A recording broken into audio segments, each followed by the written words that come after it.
Hi there, it's Alex, also known as Defaultsound, and I'm now going to talk about the next button in the Alpha Mesher add-on for Blender. So this next button is quite straightforward. It essentially just gives your mesh a random color, and this is quite useful for when you're working with say an object with multiple components. So let's say, for example, we had I don't know, some little thing sticking along here. Maybe we've got a bunch of them or something. And we want to give this an ID, so when we bake from the high poly to the low, we can quickly mask off areas on our mesh.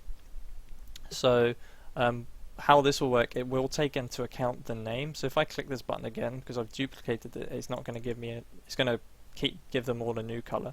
So you just need to rename this, say like I don't know, piece X, for example, and now that will give it we need to get rid of the color, but if we click that button again, it will give it a unique material ID, and you can change that to however you want. And that's just a quick way of adding a material, random color ID, and you can adjust it if you want. However, maybe you've got a set parameter to what color IDs you use. Now, unfortunately, say you want to give this a color ID, it's a little bit more tricky, especially when you're working with a very dense mesh like this.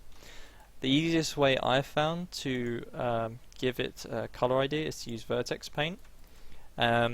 This falls into more problems when you export, because OBJ doesn't support exporting vertex colors, but say for example FBX, if you're using Substance Designer, does.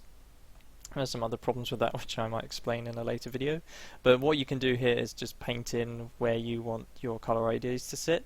So say for example in these little slots here, we want this to be a unique color, and maybe down here we want this to be another color. You can just paint that in. It's not great, it's a bit sloppy, it's still a manual process, but I guess it's a manual process in some way that you would have to do, say using the SVG editor in Substance Designer.